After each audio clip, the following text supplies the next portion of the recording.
swear, when my grandmother looked me straight in the eyes and casually asked, "So, how exactly have you been using your $3 million trust fund?" I felt my entire soul leave my body. I didn't even know how to react. $3 million, trust fund, me? I thought she was joking, maybe testing me, maybe mixing me up with one of my cousins. But she wasn't smiling. She wasn't confused. She said it the same way someone asks how school is going or how work has been. Just normal conversation. And I sat there staring at her like a complete idiot because I had no idea what she was talking about. And here's the part that really twists the knife. It wasn't even the question that scared me. It was the realization, deep and heavy and suffocating, that everyone else in my family already knew about it. Everyone except me. So tell me this, if you found out that your entire family had been hiding millions of dollars from you your whole life, would you keep your cool? Or would you do exactly what I did? I know this sounds unbelievable, but let me walk you into the moment everything started to crumble. My grandmother, this elegant, intimidating 82-year-old woman who's basically the queen of our family, invited me to her house for dinner. And when I say house, I mean mansion. Old money. Real old money. Marble floors, portraits of ancestors who probably owned entire railways, a dining table long enough to host a small country. I grew up visiting that house, but as I got older, I started to feel like an outsider there. Like I didn't quite belong. Which is funny now that I think about it, because apparently I was supposed to be one of the rich ones. But anyway, that night I walked in expecting the same quiet, slightly uncomfortable family dinner. We'd talk about life, she'd ask me about my job. I'd tell her I was doing fine even though I was barely keeping up with rent, student loans, and my piece of junk car. And maybe that's the cruelest part. I struggled for years, stressed and exhausted, constantly drowning financially, all while a literal fortune was waiting for me, and no one thought to tell me. The evening started normally enough. My grandmother sat across from me, pristine as always, wearing pearls and that faint perfume that somehow smells like money itself. She served dinner, asked me how work was going, nodded politely while I talked about the same struggles I always talked about. Too many bills, not enough hours, trying to pick up part-time gigs to stay afloat. She listened. She made that little sympathetic noise she always makes. She cut into her steak with perfect posture. Everything felt painfully normal. And then she said it. "So, how have you been managing your trust fund lately? I heard the market has been a little unsteady. Are you investing conservatively?" I swear my fork almost slipped out of my hand. I looked at her, confused, waiting for her to realize she misspoke. But she stared at me with that expectant, patient look she uses when she's giving someone a chance to catch up. I blinked. I swallowed. And then I said, "My what?" She frowned. "Your trust fund. The one I set up when you were born. The one worth $3 million today." She said it gently, like she was talking to a child. "What do you mean, what?" And that's when the pit opened in my stomach. That's when everything shifted. That's when I realized something enormous, something life-changing had been kept from me. I didn't know whether to laugh, cry, scream, or run. My grandmother's expression changed when she saw my face. Her perfect eyebrows pulled together. "Wait," she said slowly. "You do know about it, right?" I couldn't speak. I couldn't even breathe properly. All I managed to say was, "No, I don't. I've never been told anything about any trust fund." She stared at me for several long seconds, and then she did something I've never seen her do. She looked scared. She immediately excused herself, stood up, and walked out of the dining room with a speed I didn't think possible for someone her age. I heard her calling someone on the phone. Her voice was low and sharp, the voice she used when something was very, very wrong. And I just sat there alone at the giant polished table, trying to convince myself I hadn't misheard her. But I hadn't. I knew I hadn't. A $3 million trust fund. $3 million. And that was the moment my entire life cracked open. But to understand how all of this happened, why it happened, you need to understand my family. And you need to understand me. So let me start from the beginning. I grew up thinking we were a normal upper, middle-class family. We weren't flashy or luxurious, but we never went hungry, never struggled in a major way. My parents always told me money was tight, that I had to work hard for scholarships, that we couldn't afford vacations or fancy things. I didn't resent them for it. I just assumed they were doing their best. My cousins, on the other hand, always had nicer clothes, better cars, more opportunities. But I chalked it up to different financial situations. Some people just earn more than others. My grandmother was the only one in the family who had obvious wealth. She never tried to hide it, but she also wasn't showy. She lived simply despite having a mansion. She donated constantly. She was respected, feared even. She had this air of authority that made everyone obey her without question. My relationship with her was always warm but distant. She cared, I knew that much, but she wasn't affectionate. Still, she treated me kindly. She always asked about my life, my job, my health. But looking back now, I can see the cracks. The moments when she would ask things like, "Are you sure you have everything you need?" Or, "Why are you working so many hours?" Or, "Why didn't your parents tell me you were struggling?" It always confused me, because I thought she was just being overly concerned. Meanwhile, my parents acted weird around her. They'd speak for me sometimes, answer her questions before I could. They acted guilty around her, never in big ways, just in subtle little things I ignored at the time. And now I know why, because they knew. They knew the whole time. When I turned 18, my parents told me there was no college fund. They told me I needed to take out loans. They told me that life was unfair and I'd have to work harder than others. I accepted that. I shouldn't have. Because apparently, my grandmother had set aside money for me specifically for education. She had set aside money for my future. She had set aside millions. And my parents never told me. And I spent years blaming myself for my financial struggles. Years thinking I wasn't working hard enough or smart enough.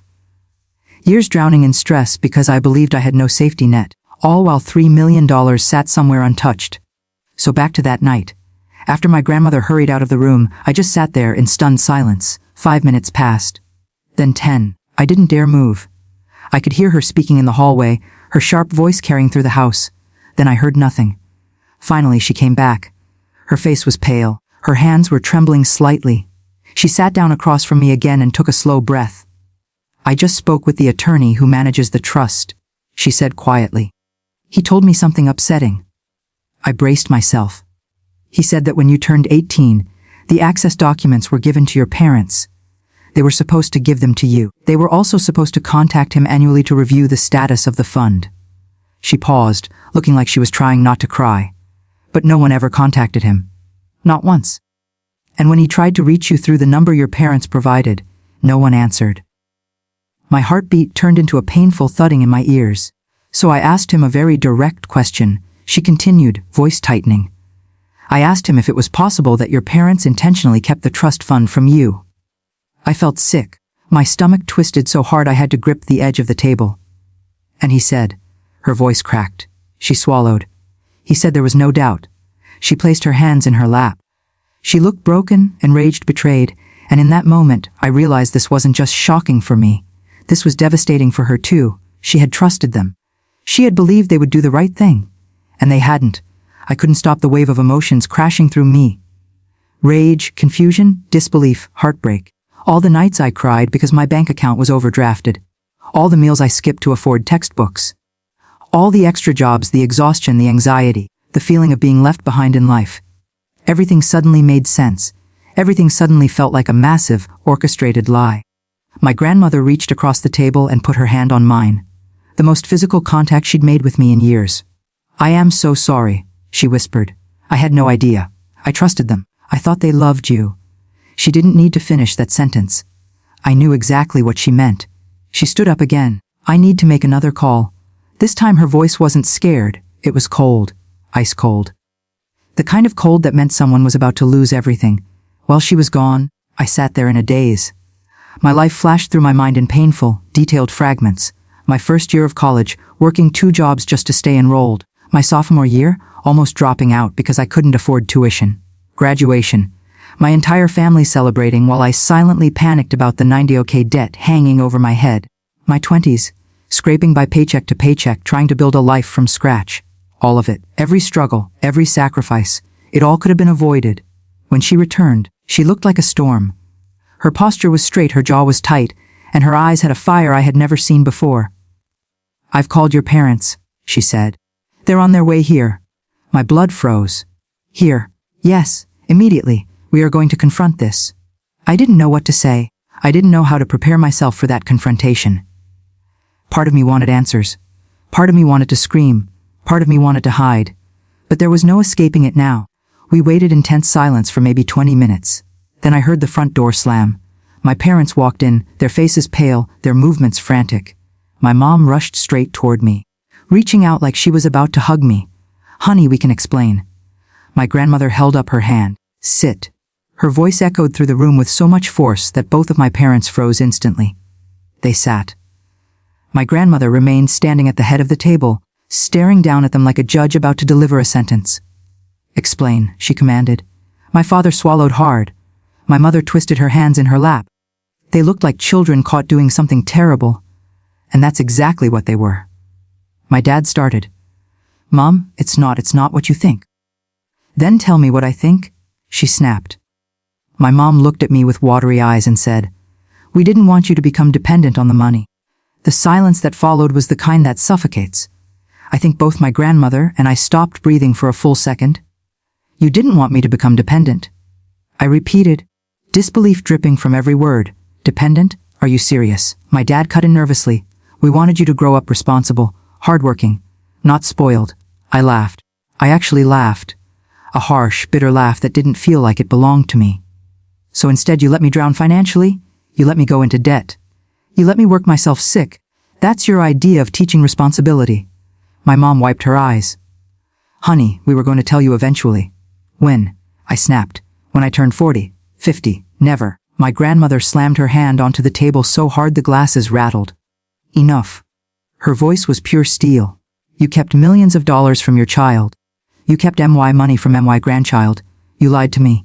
You lied to them. You lied for years. My parents sat in silence. They looked at the floor. I could feel my entire world shifting, unraveling, burning down all at once. My grandmother stepped forward. I trusted you. I entrusted your child's future to you, and you stole it. We didn't steal anything, my father shouted, desperate. The trust fund is still intact. But it wasn't yours to control, she spat. It was theirs. And you had no right to keep that from them. My parents looked like they were about to collapse under the weight of her anger. And then my grandmother delivered the final blow. I am removing you both from every inheritance document. Effective immediately. My mom gasped. My dad looked like someone stabbed him. You can't do that, he said quietly. Oh, I can, she replied. And I have. My heart felt like it was going to explode. I wasn't sure if I was numb, furious, heartbroken, or relieved. Maybe all of them. My grandmother turned to me. Her voice softened. You will meet with the attorney tomorrow. He will give you full access, and we will fix all of this. I nodded, barely able to speak. My parents tried to talk to me, but my grandmother ordered them to leave. They walked out slowly, defeated, ashamed, and angry, but mostly terrified of what they had just lost. When the door closed behind them, I felt the air shift. Like the storm had passed, but left destruction everywhere. My grandmother looked at me with a mix of sorrow and determination. I'm so sorry you had to go through that, she said softly. But I promise you this, your life changes now. And that's where I was left, with a broken past, a new future, and a heart full of questions about what would happen next. So that's the situation I was in. That's how I found out that my parents kept a $3 million trust fund from me my entire life. And before I tell you what happened next, the fallout, the confrontation with my parents, the truth about why they hid it, and what I finally did with all that money, I want you to pause for a second and think about what Waiwu would have done in my place. Because honestly, I still don't know if I handled it the right way. When I got home that night after the confrontation, I sat in my car for almost an hour without moving, just staring at my steering wheel, trying to process everything that had happened. I felt like someone had ripped open the floor beneath me and dropped me into a completely different version of my own life. How do you even begin to understand something like that? How do you wrap your mind around the fact that your parents, your own parents, hid millions of dollars from you, let you struggle for years, and then acted like it was for your own good? I kept replaying everything in my mind, over and over, trying to see if there was any angle that made their actions make sense. But no matter how I looked at it, it just didn't. It was betrayal. Plain and simple. And I knew this wasn't over, not by a long shot. The next morning I woke up feeling like I hadn't slept at all. My mind was buzzing, my emotions were everywhere, and my phone was blowing up with messages from my parents. Missed calls, long texts, apologies, explanations, excuses. I didn't answer any of them. I didn't know if I was ready to hear their voices. I didn't know if I could talk to them without exploding. So I turned my phone off and drove to my grandmother's mansion for the meeting with the attorney. Walking into her house felt different that day. There was tension in the air, a heaviness that wasn't there before. When I stepped inside, My grandmother was already in the sitting room with a tall man in a gray suit, sharp, serious, professional. He stood when I entered and shook my hand firmly. "I'm Daniel Mercer," he said, "your trust attorney, and I owe you an apology for how things were handled." I didn't know what to say. I just nodded. We all sat down, and he laid a thick folder on the table in front of us. "This," he said, "is everything related to your trust fund. Documents. Financial reports, the original terms set by your grandmother, the growth history, the current value, everything." I stared at the folder like it was radioactive, like it contained some kind of truth bomb that would blow my life open even more. And I was right. "Before we go through all of this," he continued, "I want you to understand something. Your grandmother set this trust up when you were born. The original deposit was $200,000. It has grown substantially over the years due to investments. Today, the fund is worth just over $3 million. Hearing the number again made my chest tighten. He went on, "The terms stated that your parents were to hold the accession documents until you turned 18. Once you reached legal adulthood, they were required to transfer full control to you.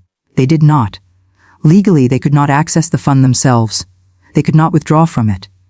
But they were the gatekeepers of your access." I swallowed hard. "So they didn't take any of the money?" He shook his head. "No. They couldn't have even if they wanted to. But what they did was still a violation of trust and of the fund's terms." My grandmother exhaled sharply. "A violation. Daniel, call it what it is. It was deception." He nodded respectfully. "Yes, it was." He then turned to me, his tone gentler. "I know this is a lot to take in, but I want to assure you, you now have full access. You have full control, and we can move forward however you choose." He placed a single sheet of paper in front of me. "This is the formal transfer of authority. Once you sign, everything shifts into your name. You will be the sole decision maker." My hands trembled slightly as I picked up the pen. I felt like the weight of my entire miserable adult life was pressing down on me in that moment. All the struggle, all the stress, all the fear of falling behind, it all felt connected to this piece of paper. And my parents had kept it from me. I signed. When I put the pen down, something inside me shifted. I don't know if it was empowerment, relief, resentment, anger, or all of them mixed together, but I knew things would never be the same. Not for me, not for my parents, not for my family. After the meeting, my grandmother asked me to stay for tea. She didn't say much at first. She just sat across from me with this distant, pained look on her face. Finally, she spoke. "I feel responsible," she said quietly. "I trusted them more than I should have. You couldn't have known," I said softly. She shook her head. "I should have. I should have paid closer attention. I should have made sure you knew. You suffered because of my oversight." There was a crack in her voice that I'd never heard before. My grandmother wasn't the type to show vulnerability. Seeing her blame herself hurt more than anything my parents had done. "It's not your fault," I said. "It's theirs." She nodded, but I could tell she didn't fully believe it. Later that afternoon, when I finally turned my phone back on, I saw dozens of new messages. Long paragraphs, voice notes, missed calls. My parents were desperate to talk to me, and a part of me, some small, soft part, wanted to hear them out. So I called them. My mom answered on the first ring, her breath shaky. "Honey, please talk to us." I didn't know how to start, so I didn't say anything at first. My dad got on the line too, and the three of us just sat in heavy silence until my mom finally said, "We were trying to protect you." I closed my eyes. From what? From having financial security. From not drowning in debt. "You don't understand?" my dad said. "Money like that, it changes people.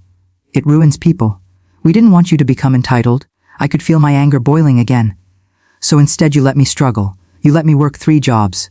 You watched me break down constantly and said not owing." My mom started crying. We thought if you grew up humble, hardworking, grounded, then when you eventually inherited everything, you'd appreciate it more. "That's not your decision to make," I said flatly. "You didn't protect me. You punished me." They tried to defend themselves, but everything they said sounded like excuses. Fear, control, pride, whatever it wasn't love, not the kind of love that puts the child first. I ended the call before any of us could say something unforgivable. Over the next few days, the fallout grew even messier. My parents showed up at my apartment unannounced, crying, begging, trying to reason, trying to guilt trip. My grandmother heard about it and banned them from contacting me until I was ready. She even hired someone to deliver a legal cease and desist notice to them because they wouldn't stop. I spent a lot of time alone during that period, trying to figure out what to do next. I had a fortune now. A literal fortune. But I didn't feel rich. I didn't feel excited. I felt ashamed and angry and confused. I felt robbed of a life I could have had. I felt robbed of a relationship with my parents that could have been healthy, honest, loving. I felt like everything they ever taught me about life was a lie. One night, I went for a drive. No destination, just driving to clear my head. I ended up at a lake near the edge of town, a place I used to visit when I needed to think. I sat on the hood of my car and stared at the water, and I asked myself, what do I do now? What kind of person do I want to be with this money? What do I do about my parents? Can I forgive them? Should I? The truth is, I didn't have an answer. I still don't. But I knew I couldn't live in anger forever. Anger can consume you. Money can too. I didn't want either to define me. The next morning, I made an appointment with the attorney to go over the trust fund in detail. I wanted to understand everything. How it worked, how it grew, what I could do with it.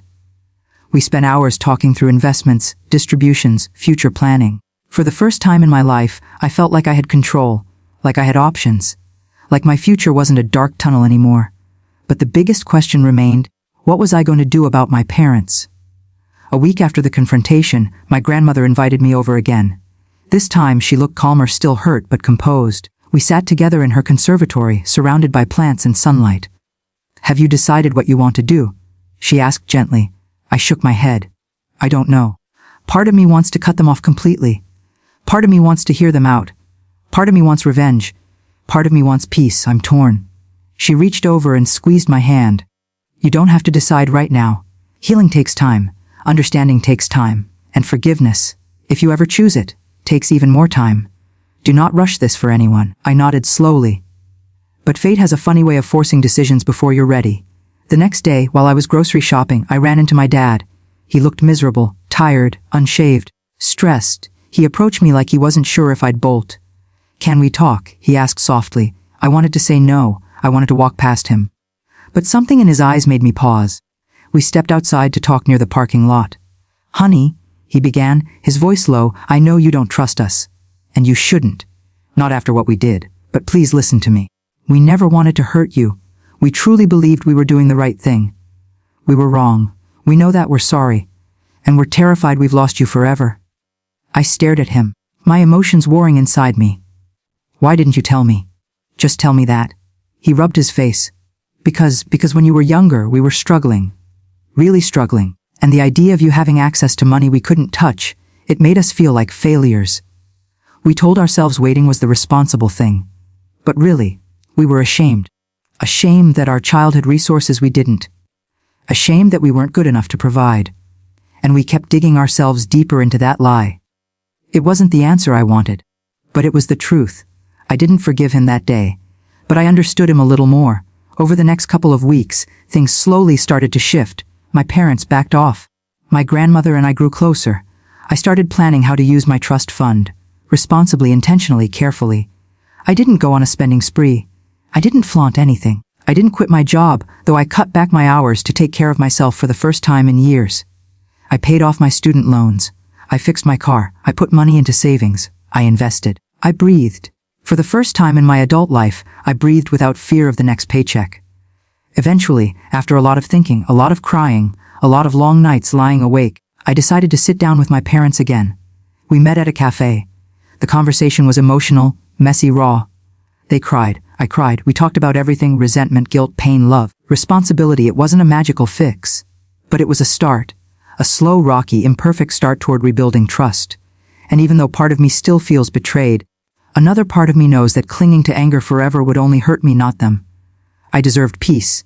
I deserved stability. And I deserved the chance to heal on my own terms. So here I am, months later, telling this story to you. My life looks different now. I have security. I have choices. I have a future. I'm still navigating my relationship with my parents. It's not perfect. It's not fixed. But we're trying. And sometimes, trying is enough for now. If there's anything I learned from all of this, it's that secrecy destroys relationships. Money reveals who people really are. And trust, once broken, is one of the hardest things to rebuild. But sometimes the person you become after everything falls apart is stronger, wiser, and more resilient than the person you were before. So if you were on my side throughout this whole mess, If you believe I was right to confront them, right to protect myself, right to take control of my own future, then please like this video, subscribe for more stories like this, and tell me in the comments what you think about what my parents did. Would you forgive them? Would you cut them off forever? Would you handle it differently?